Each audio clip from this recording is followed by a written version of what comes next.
Good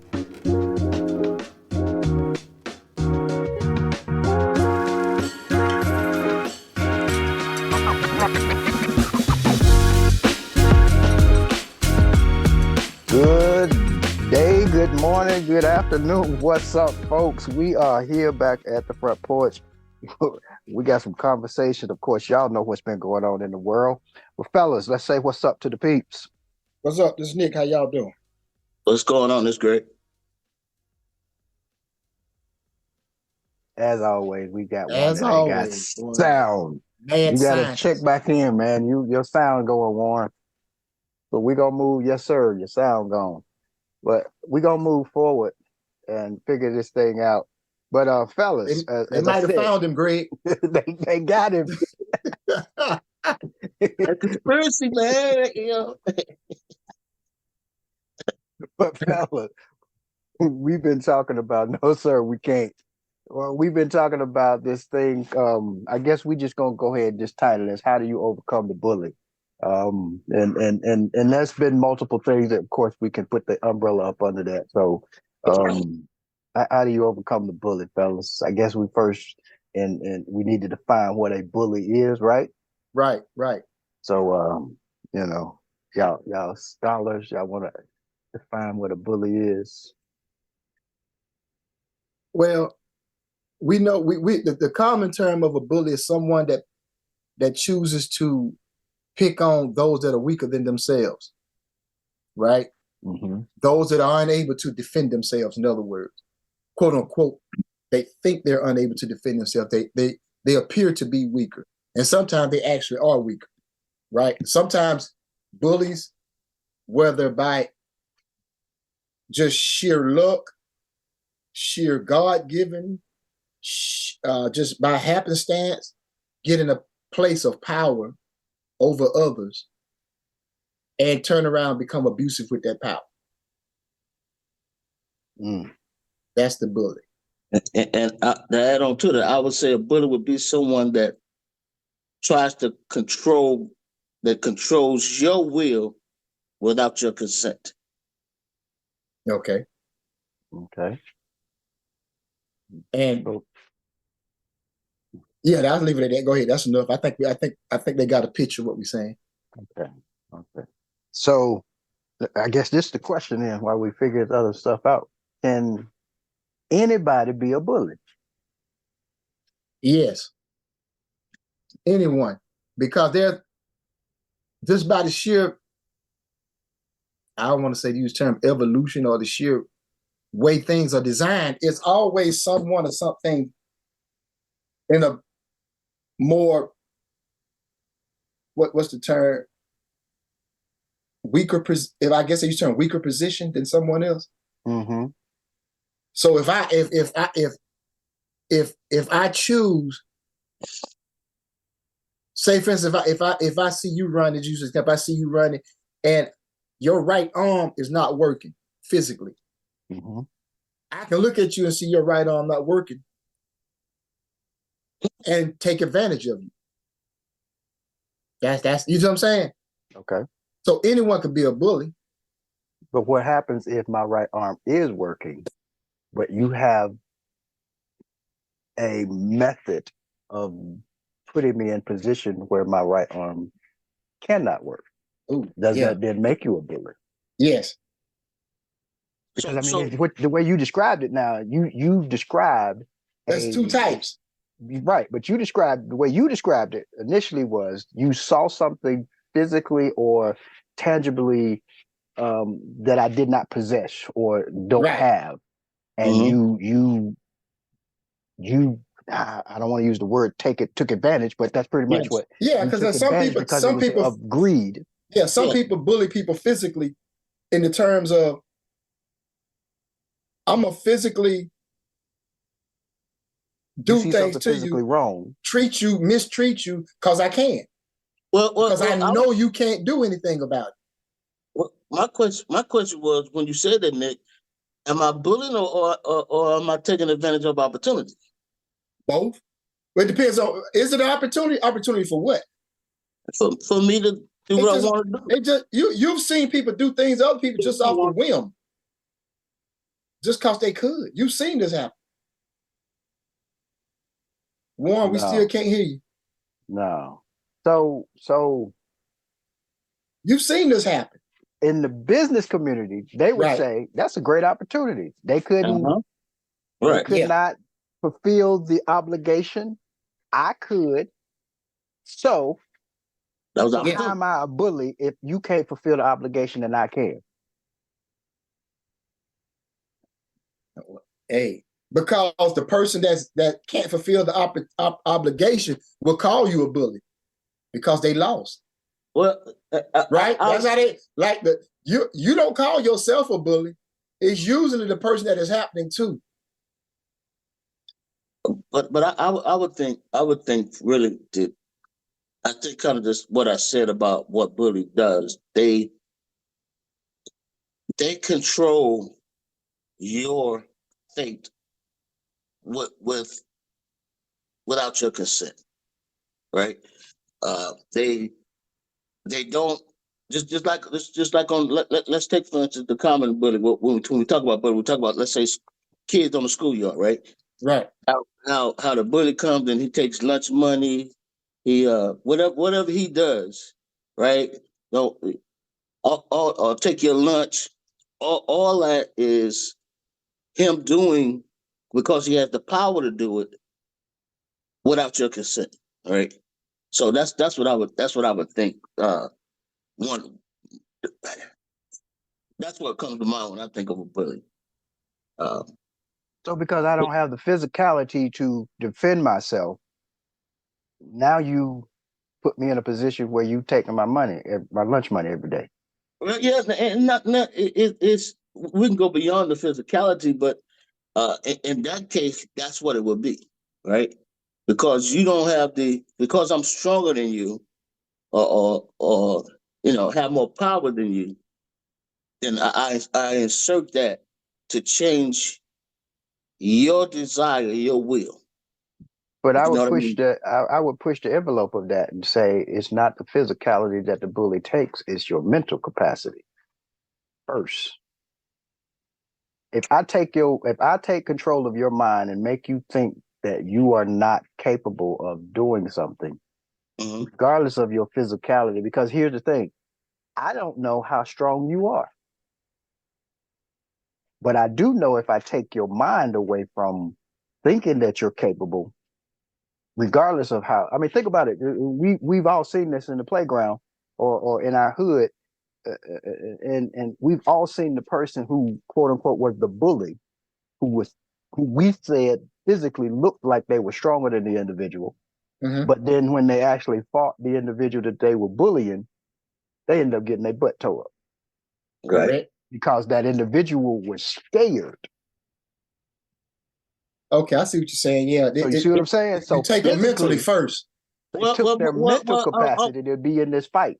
But okay, so in that, how does, so is that him taking the mental, or me seeing him? Because most of the time a bully is bigger than you. Me saying I can't fight him. I have to give him my lunch money. I have to give him whatever he's trying to take because he has more power than I have. I have to allow him to do what he's doing to me. So is it first mental, or is it I'm looking at the physical?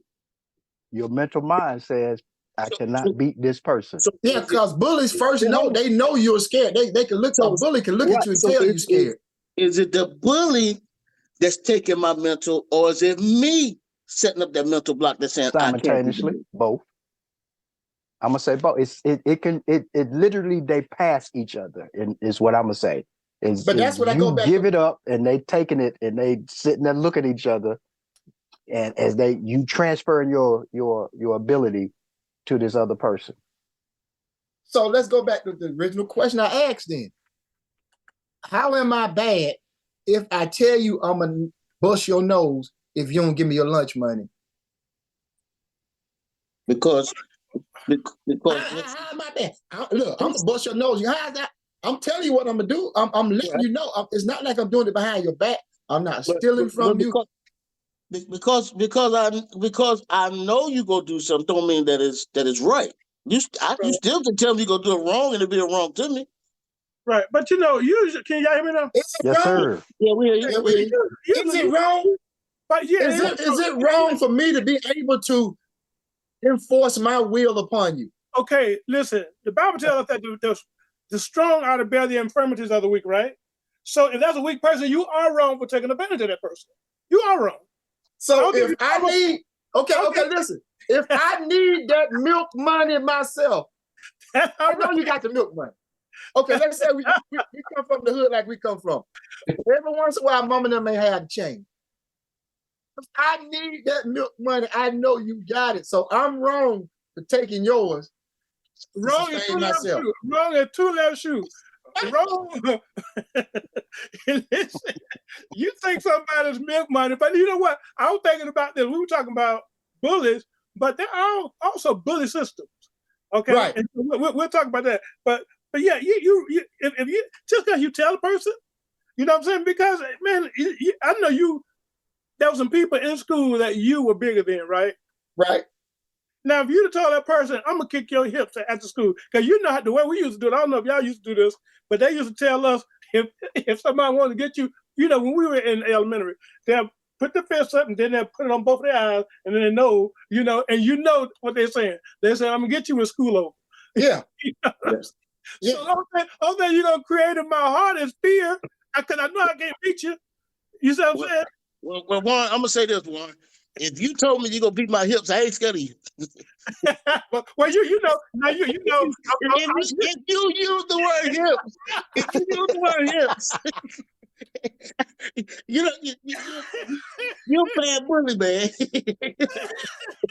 Again, to go back to the question I asked, Greg, psychologically, he has taken your mind if he used the word hips. He used the word hips, like, man, go ahead on and go home. Go ahead, boss, man. I only play with little people like you.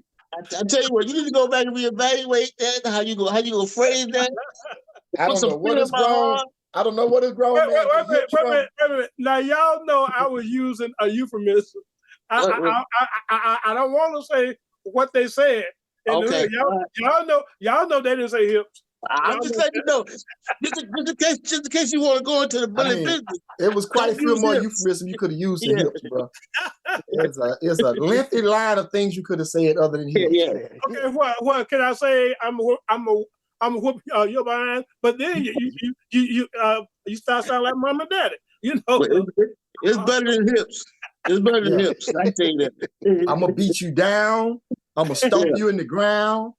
I mean, let me ask this, since we on this, y'all ever had a bully? Y'all ever had somebody that ran up on y'all and said they would go get y'all? I did. Yeah. And but I mean, I've literally had. I was unable to have a bully. I was forced. I No, I know where you're going. You said it, but see, you don't dictate who the bully gonna be. Yeah. Well, think about it.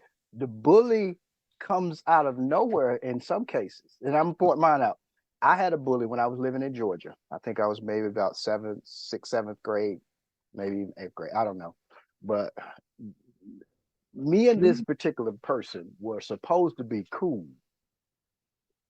I said something about his mama. So I'm like, dude, I didn't say nothing about your mama. So, but he took it as I did. So just like Warren say, he didn't use hips. He was one of them real street dudes. So after school, I'm like, bruh, what's up? And so he was known for one of those dudes that carried a pocket knife. And at 7 years old? That is 7th grade. Greg. Oh, Greg. I thought you said 7. I'm like, yo, man, that ain't no bully. That's a killer. That's a real killer. You said a ring. I thought you said 7. Okay, my bad, man. That's a killer. Don't worry about that. So what basically happened, and I ain't gonna lie to you, what they say is better to run than to fight, than to die, whatever it says. Your boy ran. Because I had to reevaluate when that boy put that knife out. I'm like, I can't do nothing. So of course, I had to think. I made a diversion. Boom, I ran to the bus. But when I got home, bruh, I had my book bag. I had a stick. I had some spray. I had a lighter. I said, buddy, if we go fight the next day, we gonna fight because I'm gonna light your butt up this next day. So needless to So, say, he didn't do anything because he so you took a realized, blowtorch back to school. huh? You took a blowtorch back to school the next day. Oh, I'm You know, gonna, Greg, bruh. Greg, he said he had spray, right? I had Yeah, spray. He had and a spray lighter. and he had a lighter.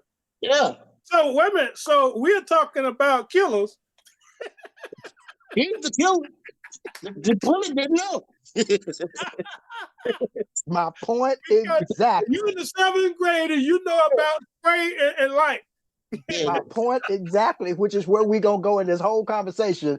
The yeah. bully did not realize what I was Mhm. coming back with because he thought that his switchblade and his intimidation was going to be able to do the same thing he did the day before. I decided that I wasn't going to let you get me that day, but I was going to go back because now I know who my bully is. Now I know how you going to fight me. So I got to up you and not let you know what I'm coming with.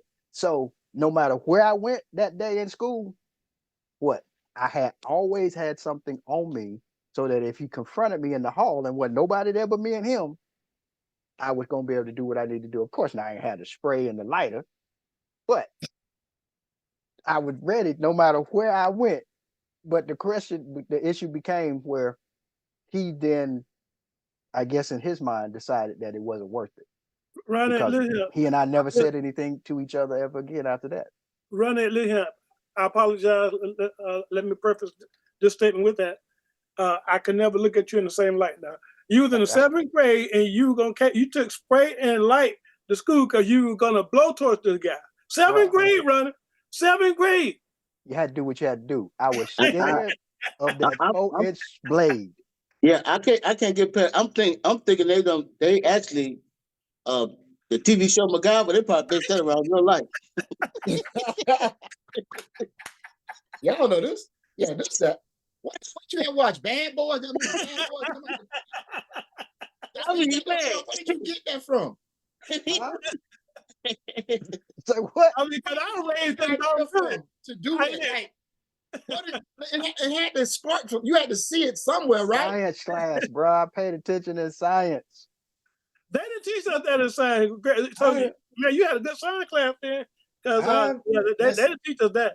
I don't know what they teach in Georgia. You know, you're right. He was in Georgia. We was in Carolina. So yeah, but I can tell you this. Thank God he changed his mind.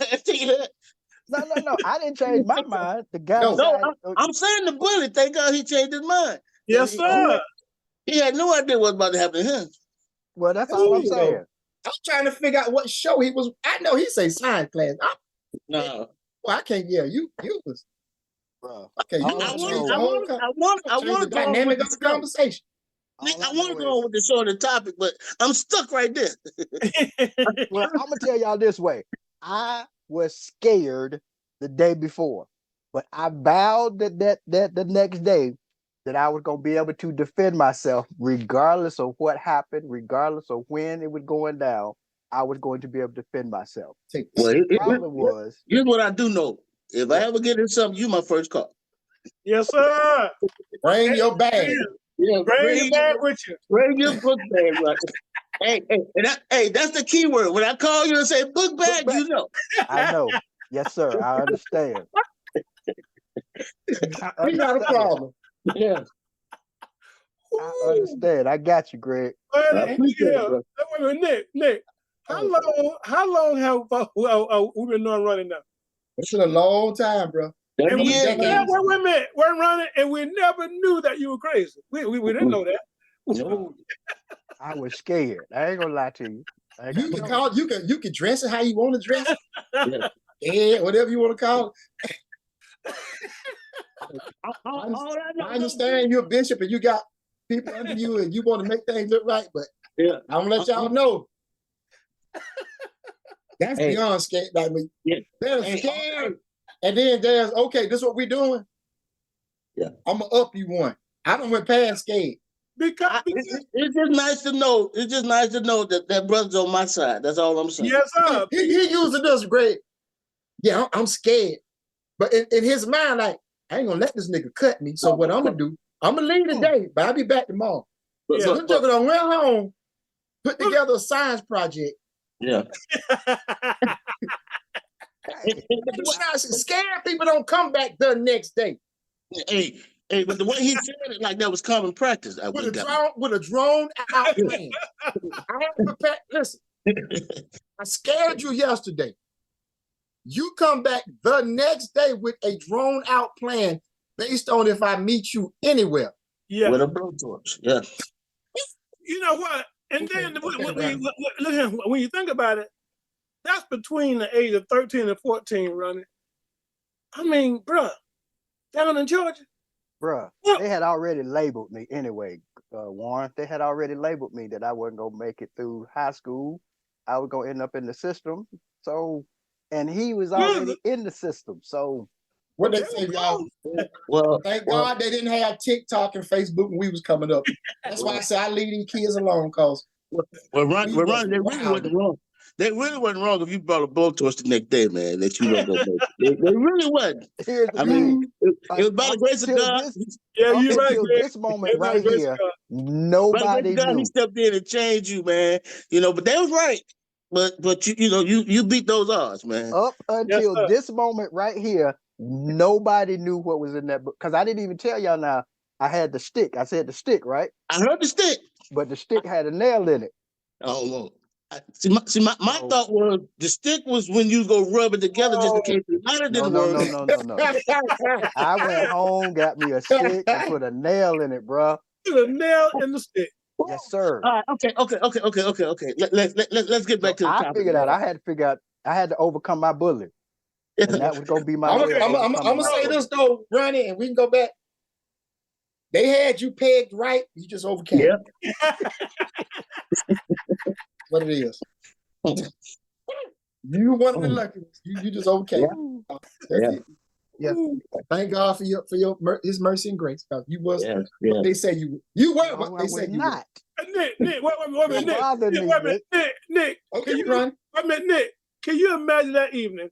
He at home, right? Now I don't know if you already had the spray or whatever. You might have already had it. So, but the thinking that went into it, you literally took a stick, you put a nail in the stick.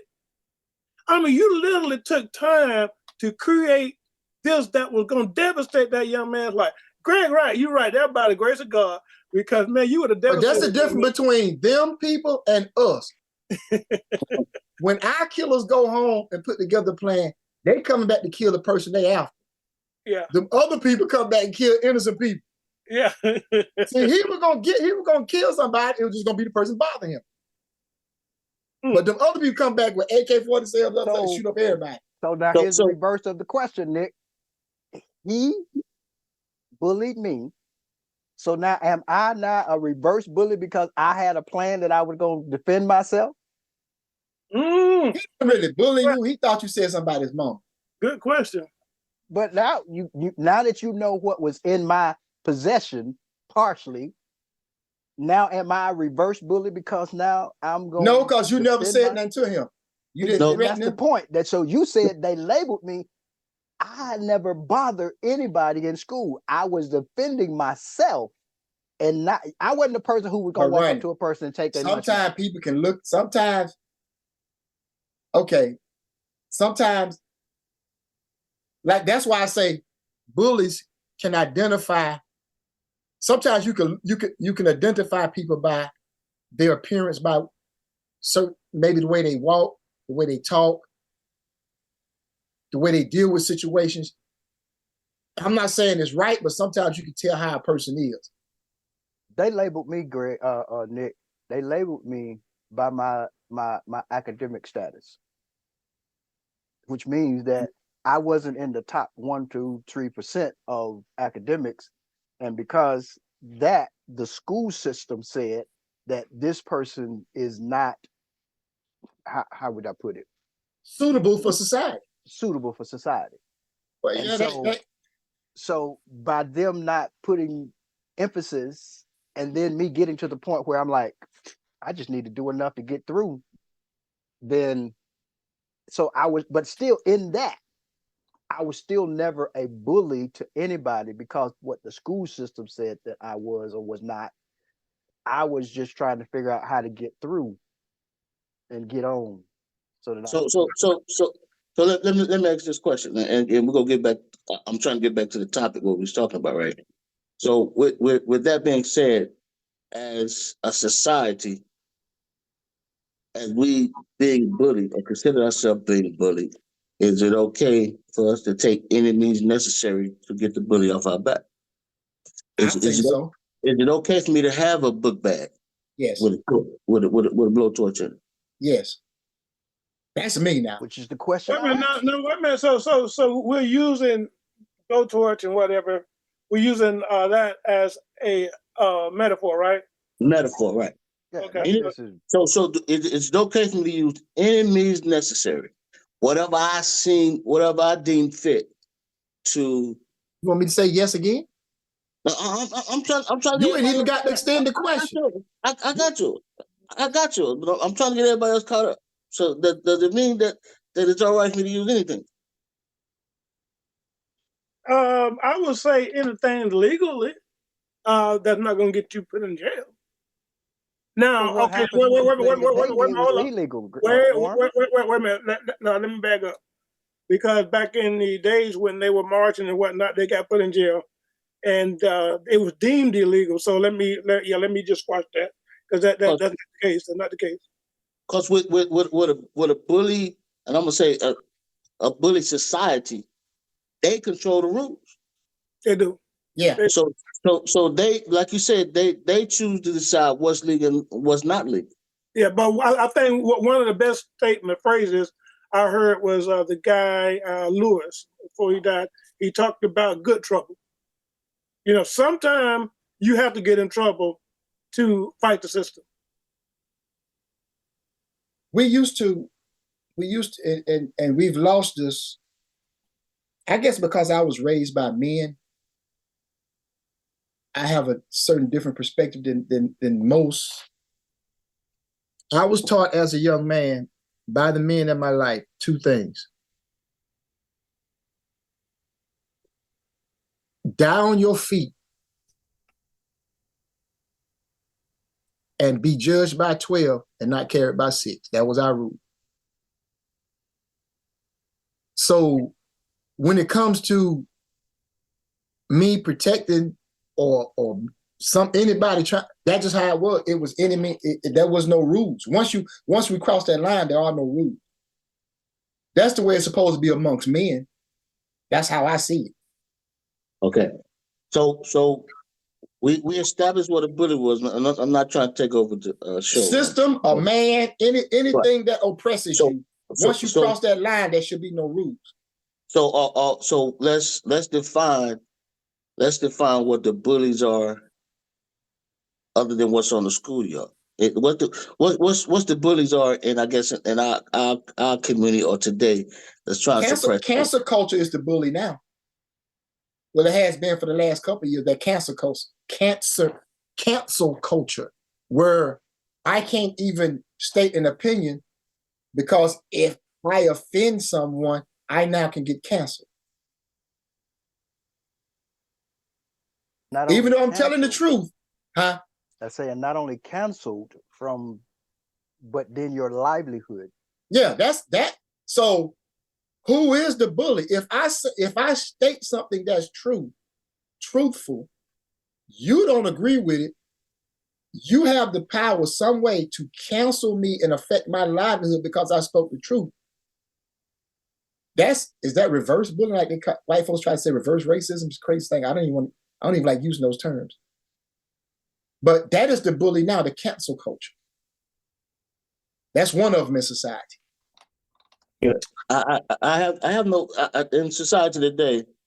We have no right to disagree, and that's what the bottom. Because if I disagree with you, I'm wrong. So and we gonna weed out the fact that whatever your thought process. If it's not your thought process, is not my thought process. We're gonna weed out your thought. You don't have to. You either you go come to my side, or like you said, you're gonna be canceled, or you're gonna be done away with. And that's just the way. That's the way it works in America. I'm gonna say that. Right. So that's one of the bullies, right? The next one is, in this country, the powers that be in powerful positions, right? Getting laws passed or getting in powerful positions to force those beneath them to agree with them. So in other words, we was talking about what Cat Williams was talking about on that show, right? Where he was talking about some of those comedians are gatekeepers. So a gatekeeper is someone, there can be a good gatekeeper and a bad gatekeeper. He's talking about these guys being bad gatekeepers because they use fraudulent ways to get in that position. And then when they got in that position, everybody that didn't agree with them, they pushed them out. They wouldn't let them in. They aligned themselves with other powerful people and wouldn't let anyone that wouldn't do what they say do in. That's a form of bullying. So I'm talented, I'm good at what I do, but if I don't do what you say, I can't be who I am. But I think, and I'm not trying to get super spiritual here, but well, you always do, but go ahead. But when Jesus took everything and made it spiritual, what I mean by that is what you do is based on the spiritual. It's the spirit behind it. And some people, they will be holding a grudge or a superior ideology, and this is the basis for what they doing what they do. Okay, so at the end of the day, their motives are wrong or flawed or whatever. They're not walking because they're concerned about you. They're more concerned about themselves. And so once you're concerned about yourself, you become a bully. Yeah, that's what bullies are. Okay, so is that self-preservation or is that just greed? Both. Okay. Those two are twins. Okay. Self-preservation and greed? Birthed by the same mom. Okay, but if we now self-preservation can be two people. Okay, let's it used to be back in the days where armies used to send their strong, just instead of for self-preservation reasons, they would just send the two strongest soldiers out. They, AKA David and Goliath, right? Mm-hmm. That would call self-preservation, save lives of others, right? If you send Goliath out and he's triple the size of David, right? Is that bullying? Or is that the proper way to self-preserve yourself? Send your biggest and baddest out. You know what I'm saying? Right. Because everybody else was afraid of David, just based off the appearance.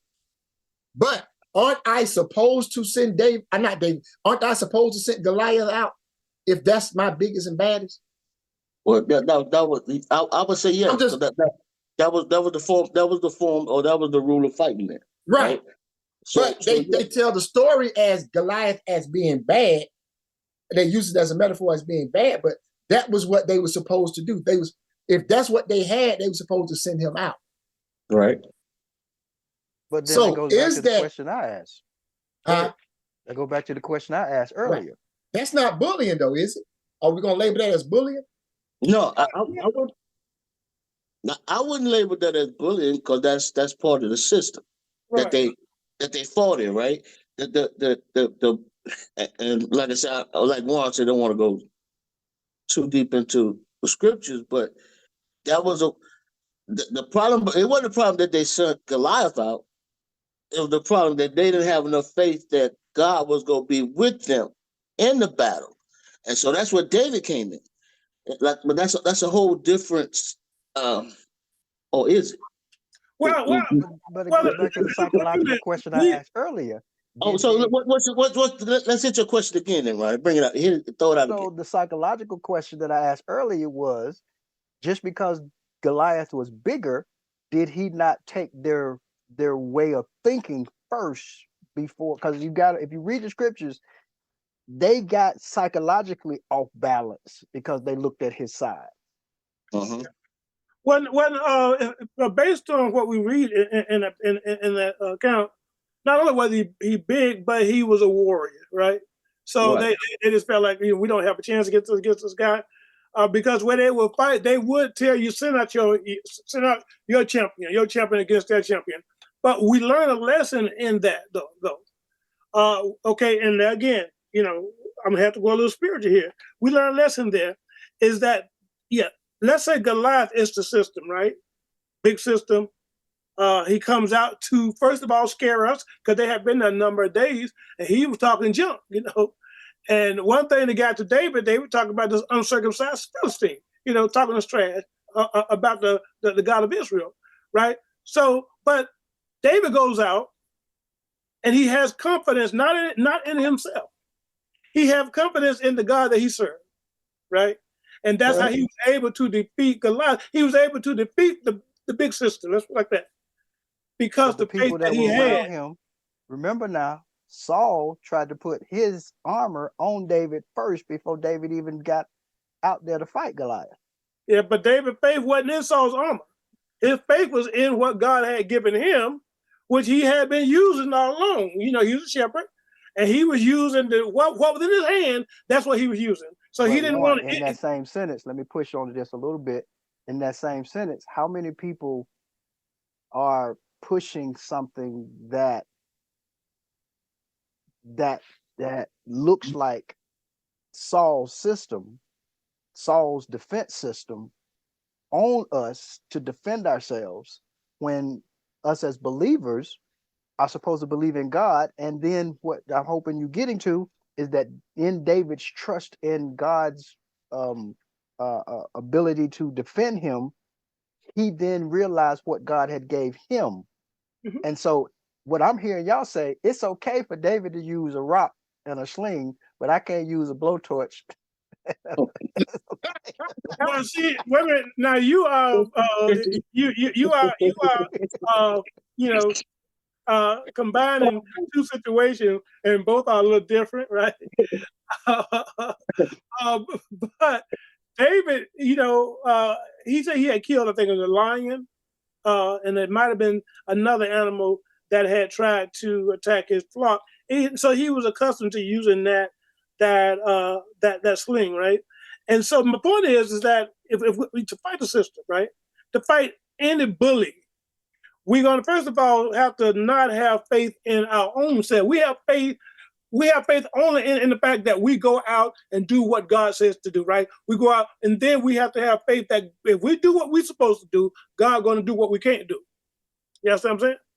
But if we try to fight this system, in the system, carnally, it's going to become a carnal battle. It's going to become a carnal battle, and that's So where that you was a have one-on-one laws. fight. You have laws. Then that's brought up, that's going to try to hinder you, because they see that you're trying to fight the system, right? And they don't want that, so they're going to create laws to hinder you, right? Running to hinder that. What'd you say? Right arm? Yeah. Yeah. To hinder that right arm of yours. See, so this is what we're dealing with here in America. Even we're dealing with people that come up with systems. We're talking about Goliath now, the big system that come up with laws to hinder us from doing anything that they feel like will hit Goliath in the head. Because basically, think about it. When David hit Goliath in the head, he actually talked about, let's look at what goes on in the head, right? It's the way you think, right? Not only would he hit him in the head, knocked him out, or knocked him down. Well, I don't know if he killed him at the time, but then he chopped his head off. So, if we look at the metaphor behind it, he took off his head, right? You're going to have to chop the head off of the system. Right. Okay. So this is what. So now to the other example of bullying. This is what the system doing out here in America. How does a system consciously bring in illegal people, give them money, give them room and board, give them everything that the people that's living here that are citizens don't have, right? Mm-hmm. Without the people saying no, but they doing it anyway. Yeah. Well, the people saying like, wait a minute, what are you doing? The bullies are saying no. We're going to bring these people in. Like in DC, people that aren't even American citizens can become police officers now. They're getting fired. They're shutting down certain schools in certain cities so these people can live there, and they're giving them money. So the bullies are saying no. We're not only going to bully you, we're going to replace you. Okay. But what you do? What you gonna do? Let me say this then. Let's go back to the David and Goliath thing, because this was the Grecian war, and that's the way the Greeks fought, right? Send out their champion, you send out your champion, right? The problem is our champion got killed. We don't have a champion now. So this is why they can do what they want to now, because we don't have a champion. We got a lot of folks talking, hiding. Because the cancel culture is, I guess, have people afraid. Okay, let me say this. Let's kind of define the bully. You said cancel culture. Will we throw racism in that? You can throw racism. Oh, that's top of the list. Yes, racism. That's first for Black people. We're talking American descendants of slavery first. Okay. All right. So what else can we put in the pot? Because I want to be able to come from. What you trying to make? What we cooking? No. What I'm saying is because we talking about David as part of as being the bully, right? Right. No. Goliath was the bully. No, I'm sorry, Goliath. I misspoke. Goliath has been the bully, right?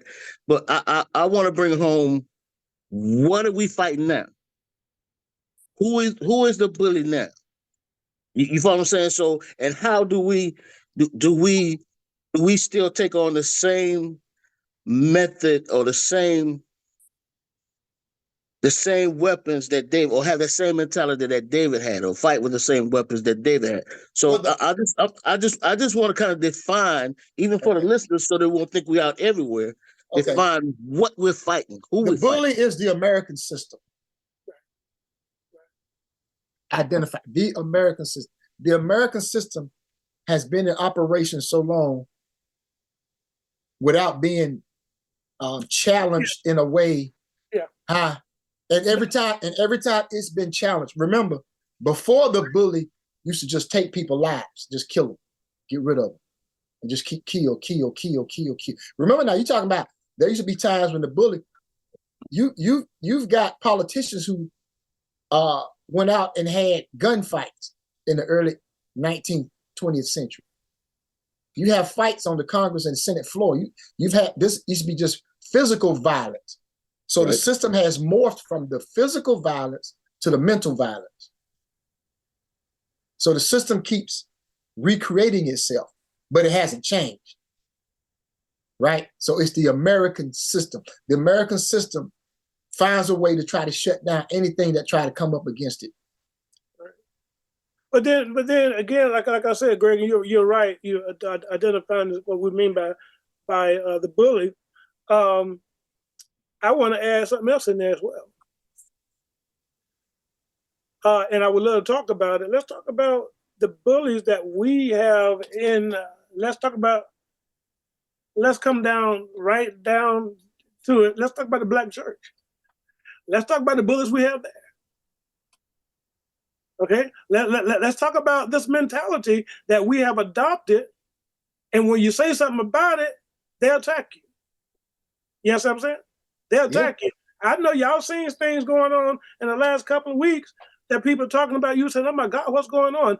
It's because they have created, now their bully, the bully that's in the church is not as big as the system bully, right? Right. But nevertheless, it is a bully, because they try to control the way you talk. That's just like I asked, could we stop talking about paying tithe? Okay, that was part of the system. Why? It messed with people's psyche. When you talk about, because the Bible ain't never told them to pay anything in the New Testament. Now, it said that the people in the Old Testament did pay, but that's Old Testament. New Testament, we're not commanded to pay anything. We give, and it takes away from the beauty of it. I'm just saying, it's the way that we think. They've created a bully system, and people got afraid if they didn't tithe, what would happen? Go to hell. Right? Okay, so my point is, it's a mental bullying, where some pastors are not accountable, especially if they're not part of having pastors over them, having bishops over them. They say they are non-denominational church. They got nobody. They have to be accountable to anybody.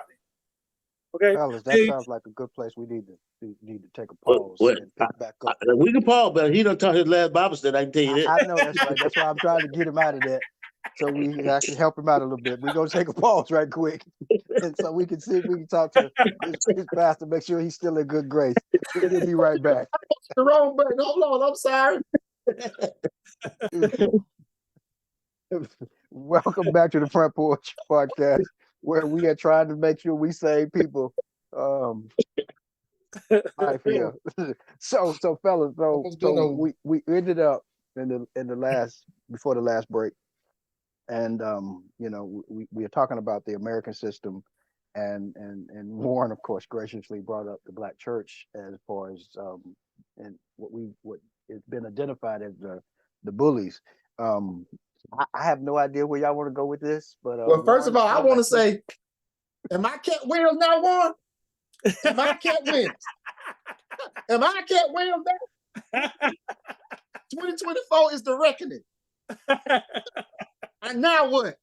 Yeah, but man, listen. The things I have in mind here are the two big for that one. Are the two biggest things that we've seen just recently, and they're not accountable to anyone. Y'all heard a situation with Bishop Jakes, not accountable to anyone. You see the picture thing with Murphy, William Murphy, not accountable to anyone. Okay, and so you don't have anybody that can correct you, so you just do what you want to do. Have anything in let me push that a little bit. Wasn't Murphy's accountability person Long? And since Long has since passed, he hasn't submitted to anyone else because he thinks that he is now.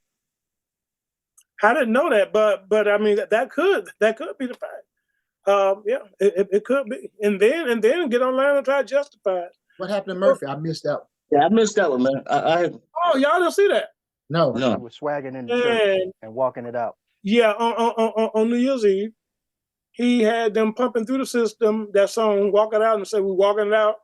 And then they did another song too. They were just these people supposed to just got saved now. Oh, I think somebody did send me that. Okay. And so he bragging on the fact they got 150 people saved.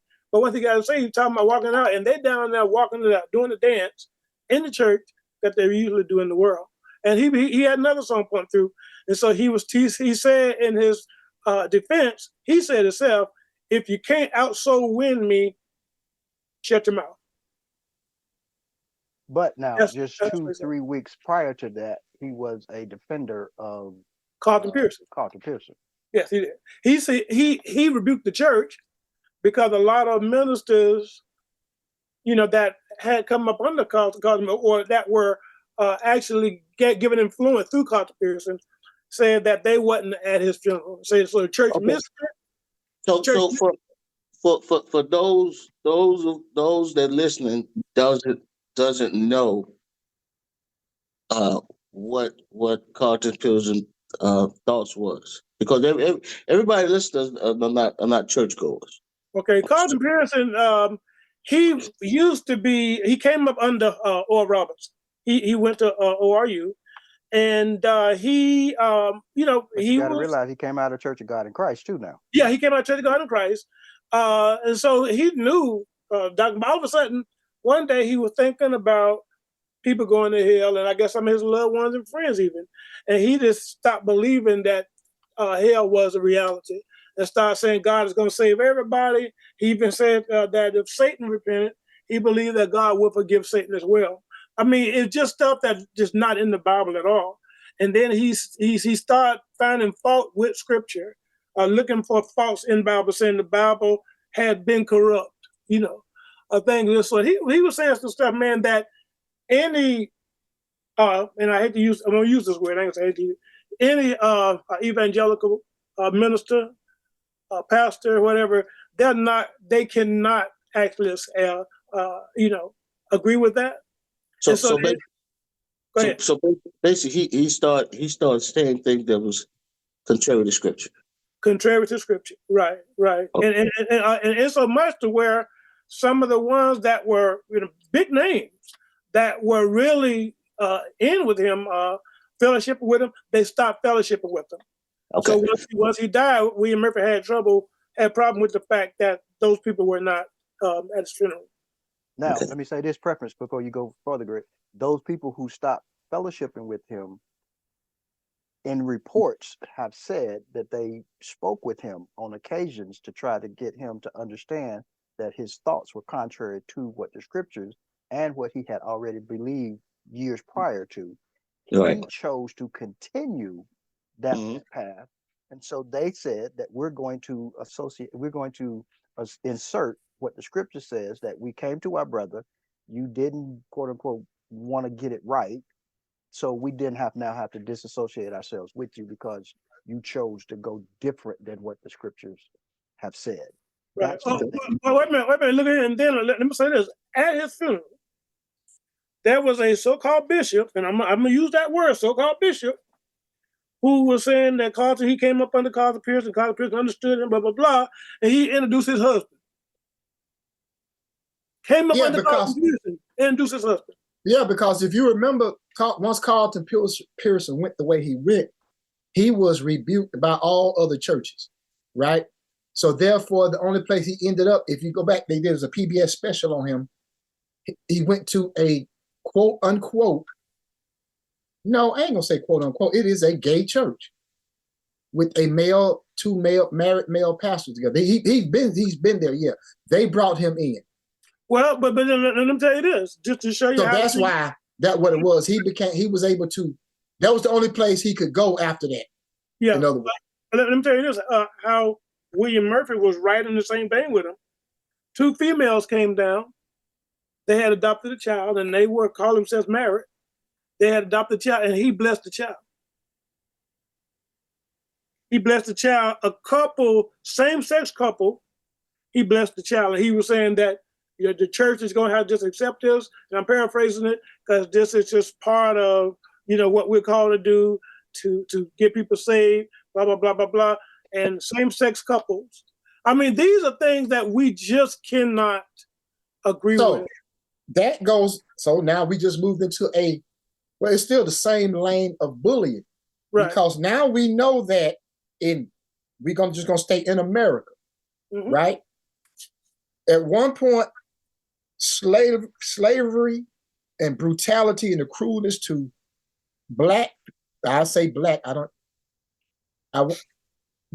because that was the term they used back then for that time. Everything they did to black people was acceptable under the lines of Christianity, church, and God, right? Right. Everything was it didn't matter. It was ordained by God.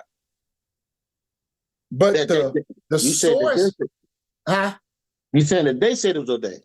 Yeah, the source of them saying that was ordained by God was the love of money, right? Because of the money, the economic benefit that group got from it. Fast forward now, same-sex marriage is acceptable because of the money, the financial benefit that they get from it. You know what, Nick? What I'm thinking about when you say that the passage says, the love of money is the root of all. All. So that has become a bully. Get enough money, and you can. I don't even know if I don't know if Murphy's being bullied. He just agreeing to bully other people because he can get that money. He is the bully. Yeah. So you said money, but then let me ask, is this part of it, being that we are in this society, is influence considered a bully? Well, you know what? Influence is based on money. Right, because I listen, can only influence you if I have enough money to influence you. In There that are sense, people who in that have sense. influences. Think about it now. There are people who organizations, corporations go after who have influence, but that individual doesn't, quote unquote, have the money at that point. But because that individual has a influence of people that follow them, then this corporation then give them a large sum of money to I give you an endorse their example. product. Right, you're right. Okay, I give you an example. There are people, that are quote unquote,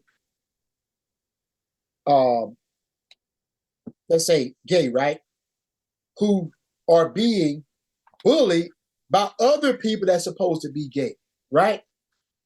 Because this group of people who accept who they are don't accept children being sexualized in that vein. You see what I'm saying? But the people that are bullying the other gay people have the finance. They are influencers, how should I say, that is being given money by those quote unquote, I guess, corporations. Does that make sense? Are y'all understanding what I'm saying? Like, I'm trying to draw this picture. I guess not. Go ahead, keep going, John. Keep going.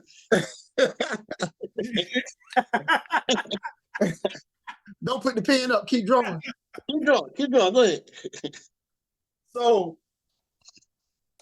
I'm trying to draw the line of money is over. The love of this money is even over everything, even in the groups that look like in the bigger picture is doing one thing, but even in that group, money is doing it to them too. The love of money. Woman, let me say this. John gave us three things he said that we need to be careful of, right? He said, love not the world, neither the things that are in the world, but the things that are in the world, the lust of the flesh, the lust of the eyes, and the pride of life. That last one is the killer, right? That last one is the killer. Because the pride of life, Nick, that falls up under the pride of life. In other words, the pride of life say, I got to be something, right? Yep. You know, and so when you're like that, you'll kill somebody to be what you want to be. We see that all in America today. To be what you want to be, to get where you want to get, you'll kill people. And that's my point between two inside the gay LGBTQ community. You have gay people that say, hey, stop sexualizing children. But then you have another group in that same community that want to sexualize children. When they show these gay parades on TV, they got children out there around grown men with their things out. But I would say this: the last the problem. But because it makes so much money, those gay people that's against it gets bullied and pushed aside.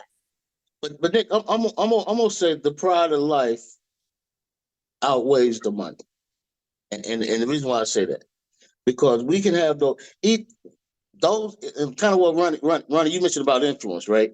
So those of us, I'm gonna say us because I'm talking about people in general. Those of us who have influence or gain influence, it raises something up in us to where we feel that we have power, have the control, and a lot of times, even without the money factor, that becomes the rush or the motivation, right? Because now things and I think that's what caused a lot of folks in the church to go wrong. Especially a lot of leaders. Well, it don't necessarily have to be the money factor, but it does be the fact that I have this influence over a certain amount of people, and what I say, they follow, they go with it.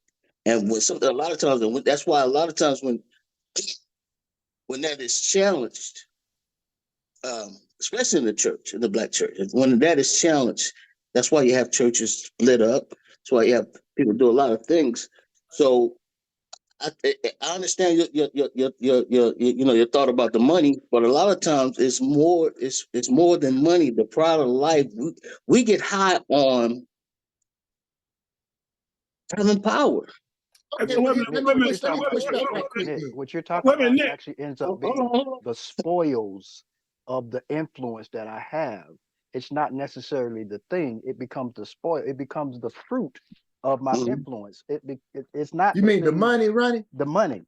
The money Okay, becomes okay. the fruit or the spoil of the thing that I have. But if I got influence, regardless of how it's distributed throughout the society, I got influence. Money is part of that, but if I don't have the influence, I don't necessarily have the money. Well, you're right when you say money is a part of that because it is a part, but it's not all of that. Because Jesus talked about the Pharisees, right? For one, he said they like to be called teacher in public, right? So it was the status they like to be called teacher, right?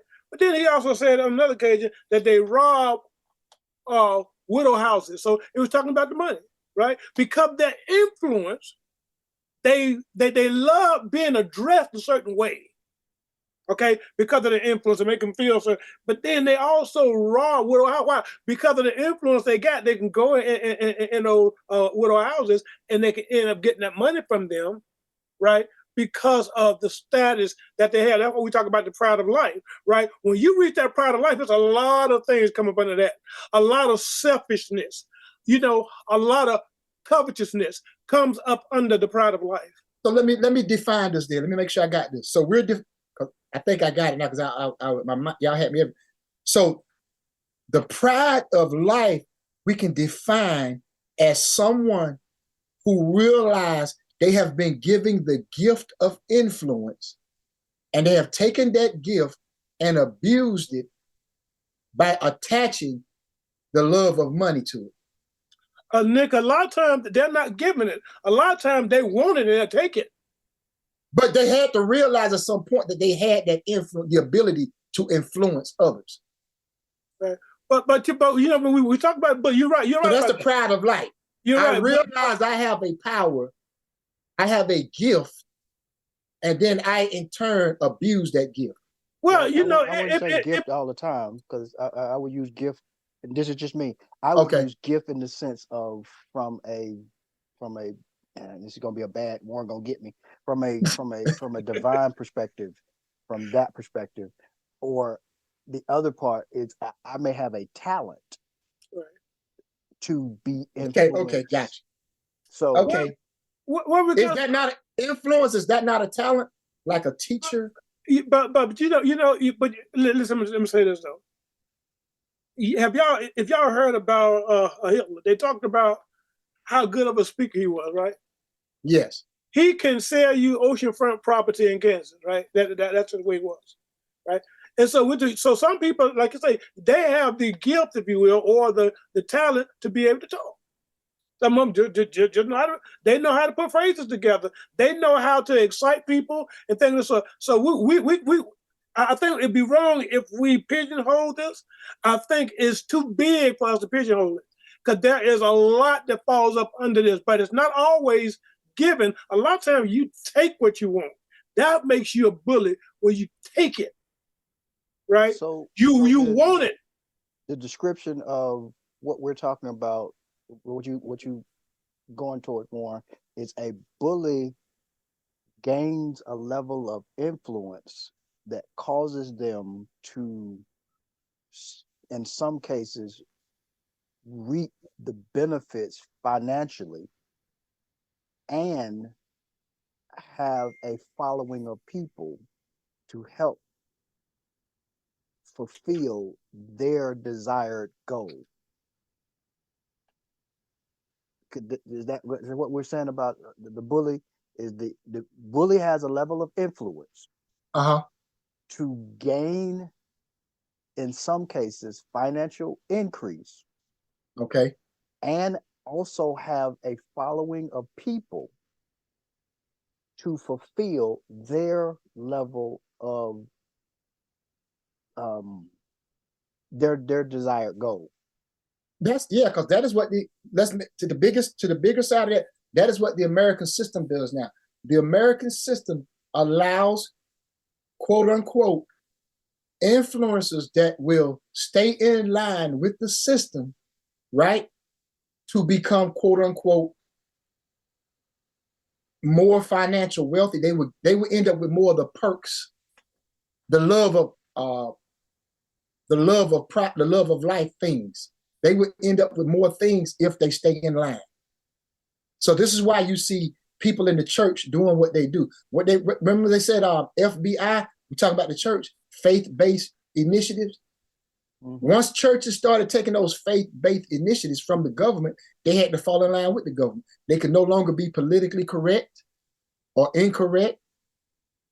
Right? There are certain things that the church, once you took an FBI faith-based initiative from the government, you can no longer, quote unquote, as a nonprofit organization church, say anything against the government or that system.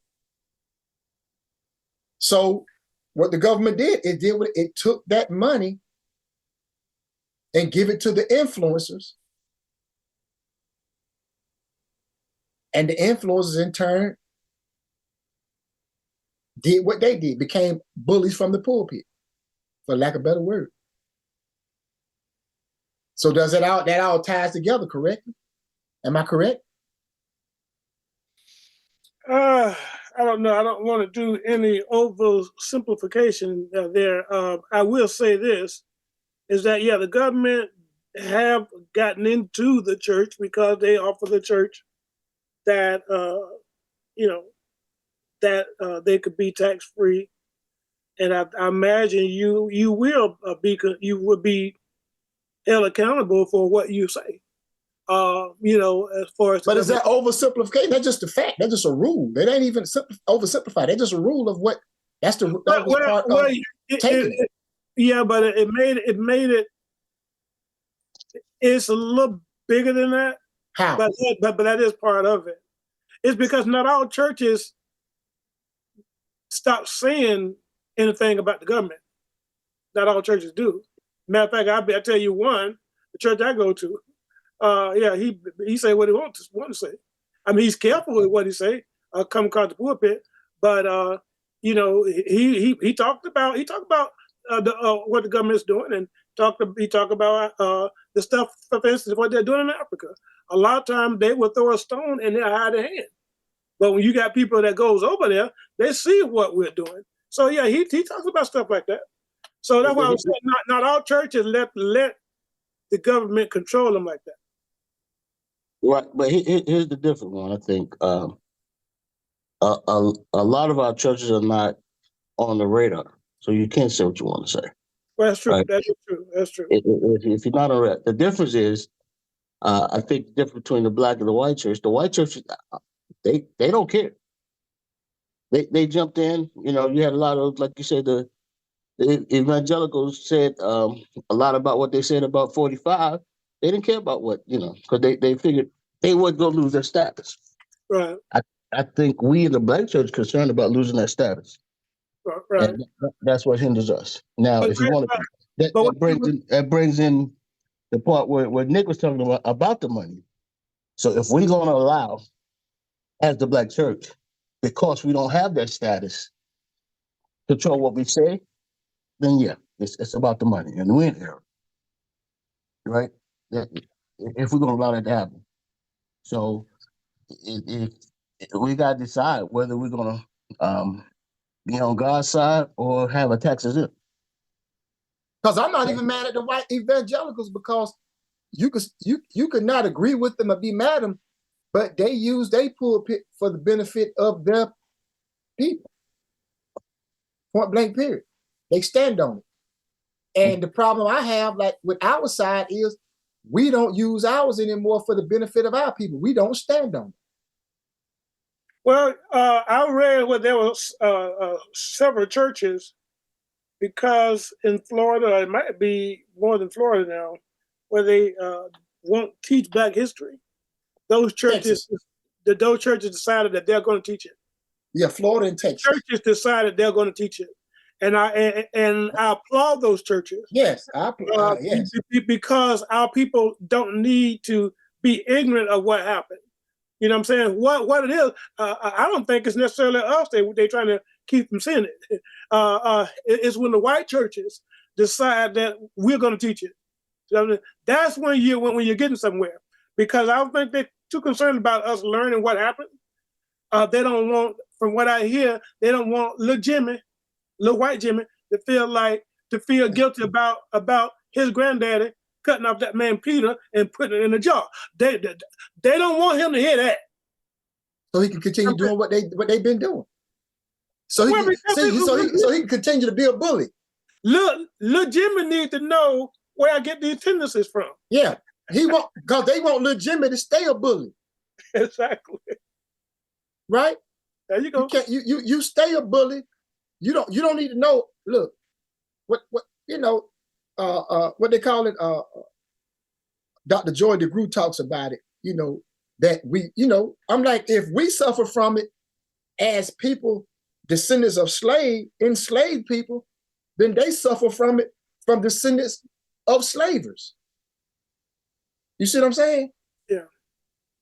You mean you still if your great granddaddy was a murderer and a rapist, you still have those tendencies. Yeah. You're right. But let me tell you this, man. When we talk about slaves and whatnot, I'm getting ready to start in on this dissertation, man. And the more I study this, man, slavery, they had that totally backwards. But I'll continue to talk about it as I'm writing my dissertation.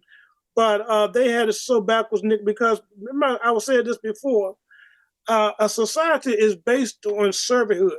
It's based on that.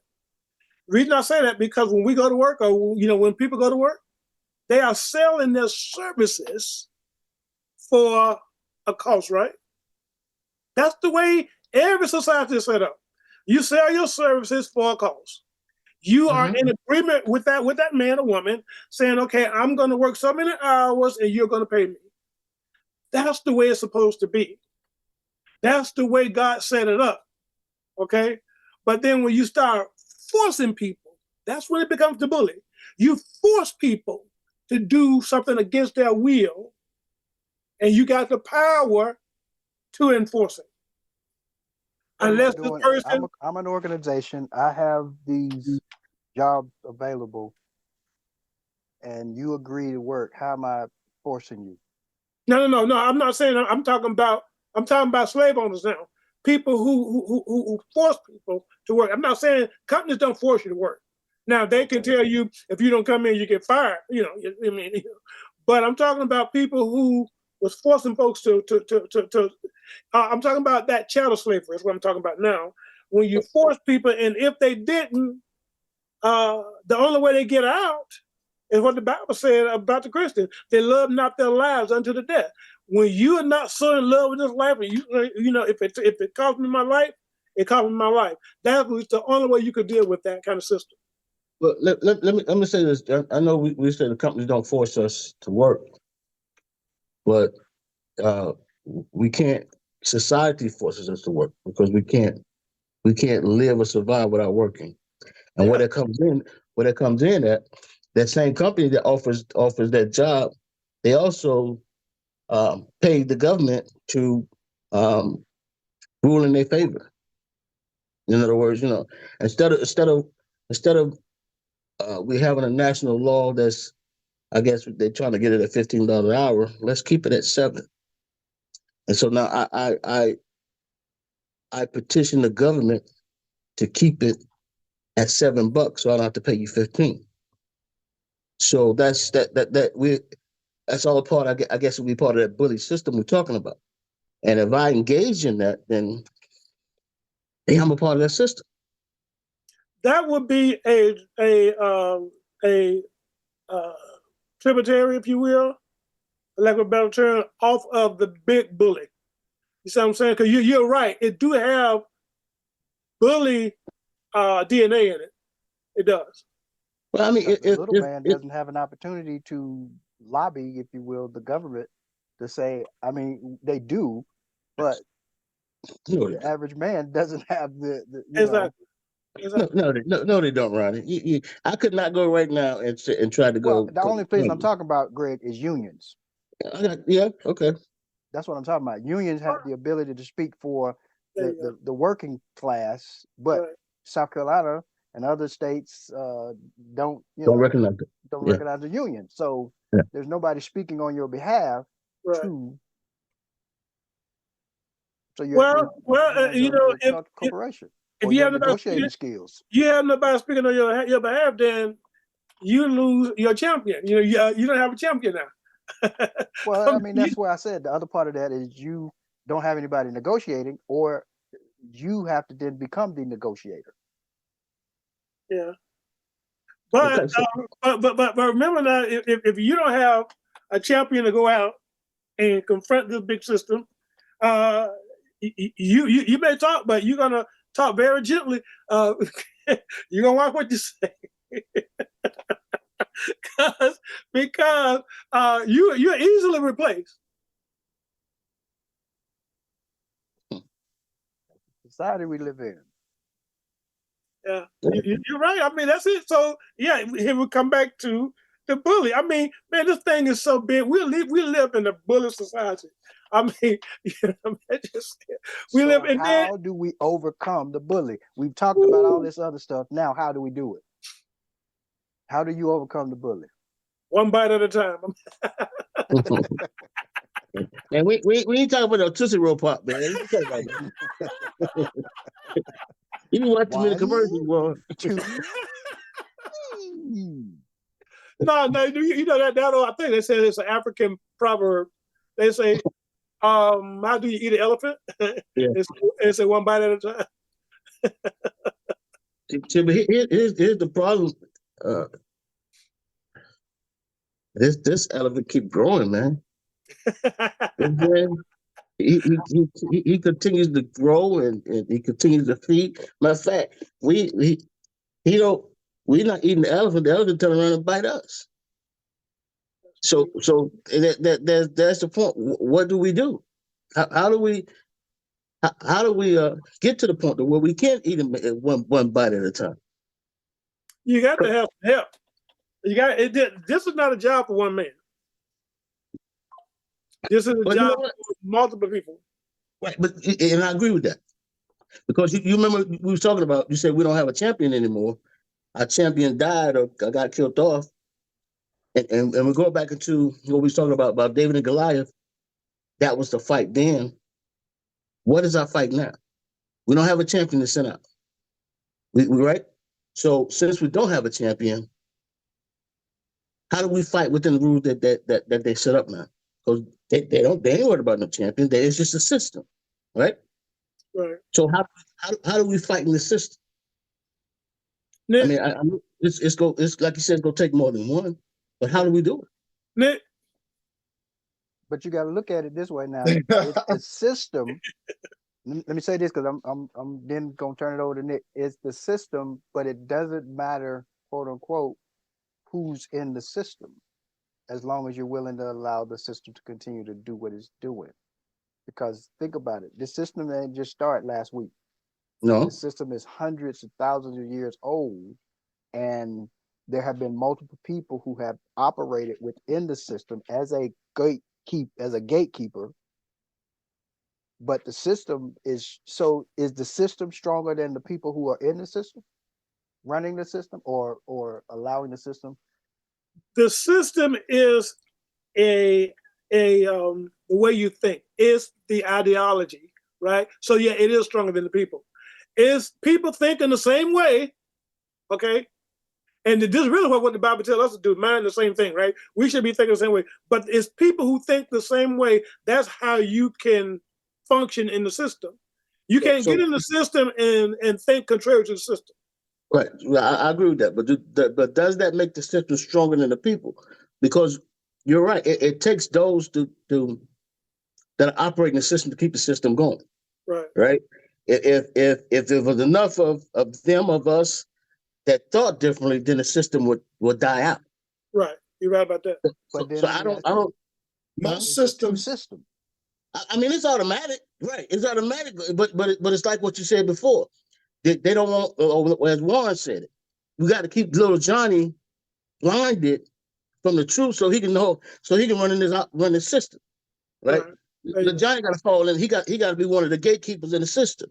If little Johnny thought different, then he'll be out of the system, and he'll be part of the uprising. well, here's how Question: most systems, is there more than one system? That we're operating in. There are That big systems, and then there are little systems in the big okay? system. Let me put I'm it I'm this way: I'm I'm is there I'm a a, world system and is there a kingdom system? oh, And we know name that the world system running the way that it runs is. I know I'm gonna get Warren on that one. Is yeah, there a kingdom system enough? yes, In yes, other they. words, is there a kingdom system where, in other words, if we all operated, those of us who operate with quote unquote under the system of kingdom, Wow. do we have the ability to quote unquote not overcome the world, but be efficient enough in our world that regardless of what they did, we will still be sufficient in our world? Well, for that to happen, it goes back to what Nick said from the beginning. It's going to take some sacrifice, and somebody got to fall off for the system. And I don't think there's enough of us willing to die for the system for that cause. well, you have to I, remember, I, I just don't think it's enough for us because every time we find a way not to continue with the system, kingdom system, and those of us who you think uh, are strong enough or gonna be a champion, they end up either like Nick said, catch a bullet, or they fall back, or they fall over into the other system. you have to look at it like this. One thing we know about bullies, whether it's a system or a person, is that over time they self-destruct. They get they get they get so comfortable being a bully that sooner or later they self-destruct. They stop, how should I say it? Taking the right steps and the right precautions. They become more evil and they become more strong. They become more overconfident in what they're doing. And that leads to self-destruction, right? Now, on the other side of that is there are those of us, it's called when preparation meets opportunity is when you have success, right? We still have to, as we're going against the system, has to be prepared for when the system self-destructs. So that when the system self-destruct, we're able to put the right system in place. Because if you look at history, all systems implode. There's never been one yet that has lasted. So if you think this one is going to last, you ain't read not one book. So, but then what you're saying then, Nick, is if preparation meets opportunity, then we haven't been prepared for the opportunity. We have had a lag in our preparation. You're right. We have been lagging in our preparation. Remember, see, the system, every time it sees that you are trying to prepare, they try to throw a glitch in it. You got to remember that there ain't been too many groups in the position we're in the history of time. Remember, before us in this America, everybody always kept their connection to who they were. You remember, we're the only group that started from zero. We're literally, this group of people, us, we're talking in America. If you want to look at it, we ain't really about 200 years old as a people. Because we don't know nothing past that. We have no history past that. We're not connected to it anymore. You mean tell me I can't go to ancestry.com and find out who I am? They can tell you got some African in you, but they can't tell you who them Africans is. Your granddaddy, your great-granddaddy, they can't tell you none of that. You've been cut off from that. So you're really only 200 years old. You're not even African anymore. Yeah. You are American. But you talking about history, if you when studying history, you find out when another country would conquer a people and they take them captive, that's what they would try to do. They would cut them off from what they know. Cut them off from but what they would do, they would insert you into their culture, right? But you still kept your lineage. You had to abide and live in that culture, but you still kept your lineage. That's what you really. Okay, that's what I mean when I say lineage. So yeah, they would cut them off from their land, their country, but they still kept their lineage. Okay, and then let me say this: they would plug you into their. Let's talk about let's think about the Matrix. Use the Romans. Let's talk about the Matrix for a second. Okay. How they would plug them into that system. They had that little thing in their head, and they would plug them into that alter reality. Yeah. Yeah. This basically what they do when they conquer. That's what America done. America, and you see it's nothing new. Like you said, it's been going on for thousands. Somebody said it's been going on for thousands of years. You think about it, when the Babylonians took the Hebrews captive, first thing they did was change the names. Right? Y'all remember when we saw Roots? One of the things that got to us, because we didn't know, they were whooping LeVar Burton. His name was Kuta Kinte, and they wanted to change his name to Toby. And he said, it's Kuta Kinte. My point is, they change your name. They try to change your identity, try to plug into their system, so now you're thinking the way they think. But you're going to realize that you're not at the top. You're not at the top. Okay, so they got a caste system in this system, and you're at the bottom of that caste system. Yes. Right? That's the way they wanted to do it. And they still want to do it. They still want us to think the way they want us to think. Who was that? Somebody talked about that. They sent one of y'all sent out a video talking about whether Mr. Ford, the one that said he just want people to, I forget the statement. Rockefeller. Well, what was that statement he said? That he didn't want people to, in the educational system, he didn't want people to think, he wanted people to work. Yeah. So to control you, it's almost like you become a robot, Right. And certain things you just don't think about because that's out of bounds for you. Okay. You know what I'm saying? Remember back in the day, going to college was out of bounds for us, so we didn't even think about that. Getting out of the project was out of bounds for us, so we didn't even think about that. So let me ask this question, right? So now that I'm Toby, how do I prepare? Right now, I'm in the system now. I can't go back to being Kuta. I'm in the system, right? I'm Toby. So how do Toby win? You do what Toby did. What did Toby do? Toby kept telling the story, kept telling the history. He didn't let the history be forgotten. He prepared. He kept preparing. Was it Kizzy, his daughter? Yep. So he told Kizzy. Kizzy told Chicken George.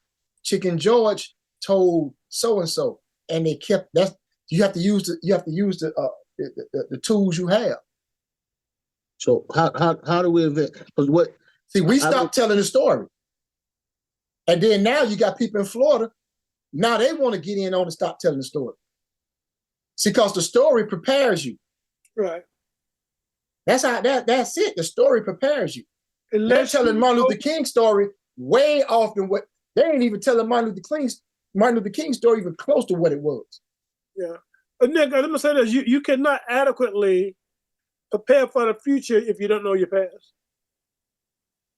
So, give you an example when we talking about bullies. Like I told you, I was raised by men. So I knew my granddaddy. I knew the story of my great grandfather, my great uncles. So I was always told these stories and placed in a position. So my mentality wouldn't allow someone to bully me. I knew I had to stand on my square at all costs. Because my uncle, my daddy, my grandfather, they always told me the stories and the lineage of the men in my family. So I knew I couldn't, even if I was afraid, I had to face my fear. Well, man, Ronnie did. You faced Yeah, it. well, hey, well, you I mean, if y'all want to go there, I face mine. Yeah. No doubt. yeah. But see here, and see, like you say, you face yours, but see, and I'm using the example because that was your way. My foolishness, and I'm gonna call it foolishness. I would have stood on him with that blade. Me and him would have went at it that day. But the way I was raised, huh? You said, If he, if you was if the bully, you said, no, if that guy would have did that to me, even if I knew he had it, I would have stood there with it. Would have went down that day somehow. But that's because I was raised with. So Ronnie wasn't given the same training I was giving for us mentally. So he went the way he knew how to go. Hey, his survival kicked in. Hey, let me step back. Let me go figure this out. And then I'm gonna come back and handle it the way I know how to handle it. So it ain't nobody greater than the other. I'm just saying, like, the way Ronnie didn't have those stories and those things given him the way I had it given to me, so we would have approached it different. In other words, you had the knife fight that day without the knife. That day. Yes, I would.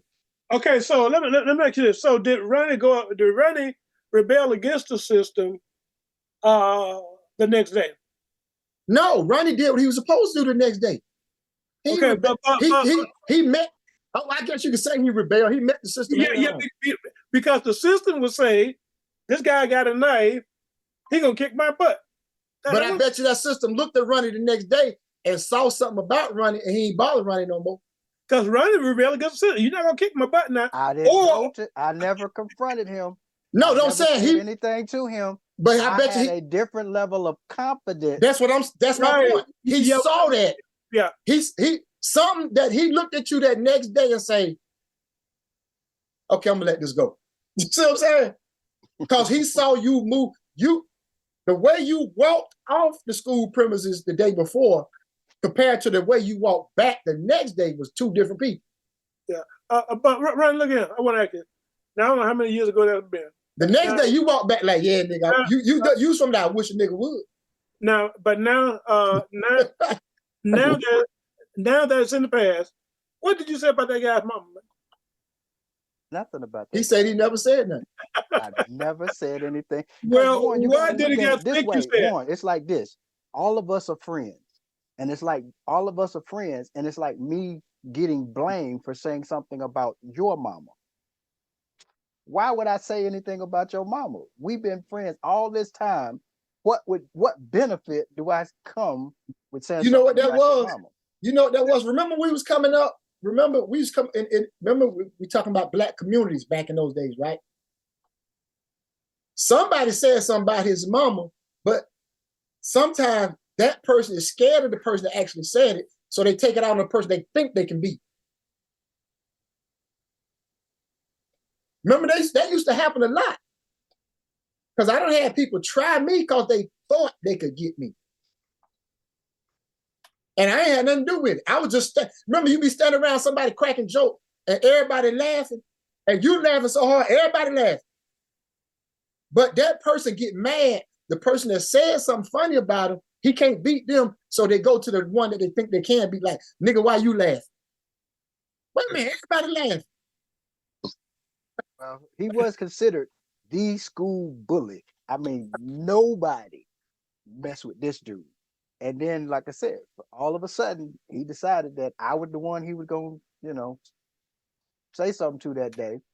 Because literally nobody would even challenge him, say anything different than him, do anything to him. And like I said, that particular day, I just told him, I was like, this ain't going down like this. We'll be here tomorrow. You must have liked the girl that he was liking, and so he wanted to show her who's the strongest. That's what it was. You remember middle school? Middle school was wild back in the day. Now middle school was wild. Middle school was middle school was rough back in the day. Yeah. But listen, I'm tell you a story about Greg, man. I had to go to school one time. Greg fought one time in middle school, man. And Ronnie kind of reminded me of your story. The dude talked about Greg's mom, man. He's bigger than Greg. Matter of fact, they play on the same team and everything, man. He's way bigger than Greg. Greg always been a little kid. So you talked about Greg's mama. So Greg here step up. And from then on, Greg got respect from everybody. He ain't little Greg no more. Greg said Greg don't tell him. But I asked Greg, I said, what the man said about your mama? He said, my mama got a big butt. I said, Greg, she do got a big butt. Yeah, but the way he said about that butt was different. Greg, he crossed the line when he said it. So yeah. Yeah. But I'm just saying. But on the note, man, I know we've been on here quite a while, man. We got to wrap it up shortly. But I'm just trying to figure. I'm just saying, man. And what you said, Nick, like preparation meets opportunity. I think where we are, man, we're not prepared, right? Because every time we try to, or every time we think we're gonna get in there, we already behind. So what I'm saying, we eating yesterday's leftovers, right? Yeah. It's like we're a day behind, because they don't change the game. They don't move the goalposts. When we try to step in, or when we think we got opportunity, it's no longer there. And I'm just saying, how do we face that bully of racism, oppression, like I said, cancel culture? What do we do as a people? And I think you gave us, Nick, you did give us one thing we need to do is keep telling the story. But what do we do to not be eating leftovers, man? Well, What first do of we do? all, let's use Media. Ronnie. Let's use Ronnie as an example. Ronnie ain't tell dude nothing. Ronnie went off and prepared himself for the situation and came back. Dude never knew what Ronnie had planned, but it was planned. He prepared himself to meet the situation head on. And like I said before, what we have to do, we have to keep telling the story, but stop telling the story in detail in front of the bully. Well, you know what I'm saying? We talk too. A lot of people in our group talk too much in front of the bully, so the bully always know what we're doing. That's how they're able to change the goalposts. We talked about opportunity meeting preparation, and Ronnie. Let's use Ronnie for example. Ronnie got prepared, or we can thank God that the opportunity, opportunity, didn't present itself. Did not arrive. You know what I'm saying? So the thing is, man, is when they do arrive, we have to be more prepared. And I think that's what is happening today, man. We're realizing that our people are really being ostracized, being counseled, if you will. Yeah. That's what's trying to happen. They're trying to counsel our people. And then the ones that have the power to be able to change the narrative, they have bought into the system. And I'm talking about people like Tyler Perry, Oprah Winfrey. They create these movies and the CBC, the Congressional Black Caucus. They're usually drug dealers. They're usually prostitutes. Somebody goes, they never have someone that's successful unless they're selling drugs or doing something crooked. Let's change the narrative, man. We need to change. If Tyler Perry, when they do movies, we need to change that narrative, man. Remember James Baldwin said The Color Purple was one of the worst. James Baldwin, our great James Baldwin, said The Color Purple was the worst movie ever made. I agree with it. Because it was one of the first movies that made black men look degenerate. Right. And he said that movie made this black man, quote unquote, on a plantation, first of all, in that time. That's a lie. Second of all, he said, if you're going to tell that story about our people, tell me what made him that way first. Yeah. I got two things, and I'm gonna be quiet. I would, and I didn't watch it all, but one, find the clip that Aaron Spelling, the black comedian, he did talking about this Cat Williams thing. Aaron Spelling. Aaron Spelling, the guy that got in trouble with Tiffany Haddish. Harry Spears. Harry Spears. Spears. Yes, Harry look at the Spears. clip about what he said. But basically, what he says in a nutshell that I watched, the very few seconds that I watched, he said that all of these people that we have the ability um, financially to make a difference, but nobody's cured cancer, nobody's opening up a school, nobody's doing anything of substance to help these HBCUs to continue. And in other words, if we have enough finances, why aren't we doing something for us? Why are we? Why do we have this East Coast West Coast comedian thing going on type deal? And the Uh-huh. last thing I'm gonna say is this: when Greg started talking, and then it just kind of piggyback. We don't know how to be hunters. We're eating leftovers from yesterday, but we don't know how to hunt for tomorrow. We don't know how to be hunters enough into the perspective of that. And think about a hunter, a real hunter. They are skilled. They have the tools. They have the things that they need.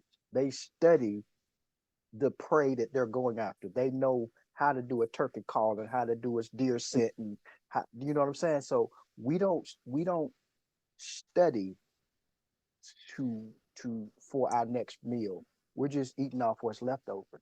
And so when we get to the place that we are actually hunting and know how to hunt, then I think we then will be prepared. Because Yeah. no matter what that deer does, no matter what that turkey does, we have studied that turkey and that deer. So no matter what it puts before us, then because y'all keep talking about me, I studied this dude. I realized what he was operating. I had to be prepared for what he was going to bring forth. So when do we study collectively and then be prepared for what comes next? By being Well, a hunter. yeah. Well, I'm gonna let this be my last word, man. The problem is, I don't think we recognize the hunters or those who have hunted. We don't put in a position to hunt. Everybody that we talk about that says, uh, and it's probably and it's definitely I'm gonna say it's definitely about design. Everybody that you say has the means to support something, they all in entertainment business. They don't know nothing political. They're entertainers. And so that's who the gatekeepers are allowed to gain the wealth, to gain I guess influence. Because they first of all they're not using their wealth to fund the cause. And their influence it's your influence is just entertainment. Yeah. So if we're gonna get out of this, we're gonna need those who can, I guess you say, as Warren said, we need help. You gotta fund the hunters and not you try to be. Because everybody, even when Trump was in office, everybody wanted to go see Trump. You know, why Steve Harvey got to go see Trump? Why Steve Harvey to take somebody that's political with him to go see Trump? Because he didn't have the answers. And I'm saying the same thing about Ice Cube. Ice Cube didn't have the answers. Take some, take somebody with you that know. You know what I mean? That's just like me trying to, if something's wrong with my car and I have no idea, why would I go get I don't know, whatever. Why would I go? Why would I go get Drake to help me with my car when the mechanic down the street he know how to work on a car? Yeah. You follow what I'm saying? Why should I go to Drake? Because he gonna sing while you work. He gonna sing what's wrong with my car, but he ain't gonna fix my car. You follow what I'm saying? So that's what we're doing. We're asking entertainers to go and they go and try to represent us and have no idea what to do. Fund the hunters. If you got that access, take a hunter with you so he can hunt. Yeah. Hey, let me. This is my last statement too. I'm thinking about scripture. Paul told Timothy that from a child he had known the Holy Scripture said they were taught to him by his mother, Eunice, and then by his grandmother, Lois, I think it's the name. So he would taught the scriptures by his grandmother. So he's been taught, right? But then later on he tell Timothy to study to show yourself approved. Now that you've been taught, right, by somebody, Now you study. We have a lot of people who have coming into this wealth, never been taught. Okay, so they're pulling out of their own bag. They don't know how to go back, reach back and really help. They think they're reaching back and helping, but they're really not. You know what I'm saying? They just adding to the problem. Because when people depict us as being drug dealers, when they depict our women as being bitches, yes, I'm saying? I hope I don't get cut off for saying that. But when they depict our people as business, and then people call ourselves this, when you can call yourself the N-word, and that becomes now a description that they're comfortable with. Who's trying to change the narrative? Because they haven't been taught. So now they just bought into it under the umbrella of the black race, but they bought into it, and they bring in that same mentality back into the black race with a different dress on. Well, Got last words? yeah, my last word is, one, answer Greg, is each one of those people, Ice Cube, Tyler Perry, all these people are doing things for individual gain. They're not doing nothing for people. We see that most people are doing it for selfishness. You know, they only talk black when it benefits them. Colin Kaepernick only was black when it benefited him. Black Lives Matter was only black when it benefited them. There is, you know, anything that's organic is not going to reach that type of apex, that peak. Anything that's ground root is not going to reach that level without some type of conflict, right? You look at the ADOS movement with Yvette Cornell and a guy named Antonio Moore. They have been meeting ceilings. They have been scrutinized and written about by Harvard. Harvard, first time Harvard ever retracted a paper is what they wrote against the ADOS movement. They had to retract it because of the lie. So that is something, you know, when you see that type of pushback, you know they're on the right course. But everybody else is out here for the gain of that money. They're using their influence and their black skin to make money. So as long as there are people out there that's doing that, AKA the CB, Congressional Black Caucus, who is not in position, is probably the only group in Congress that does not support its people.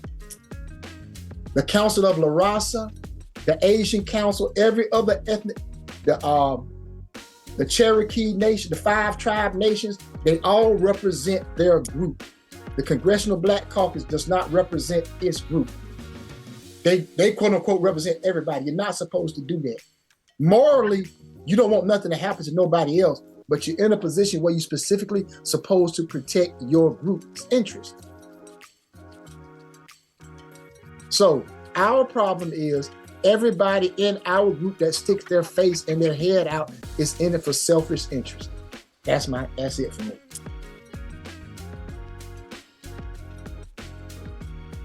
All right. That's it, folks. All righty. All right. Well. Wait a minute. Let me borrow a phrase from Walter Cronkite, the late Walter Cronkite. But that's the way it is.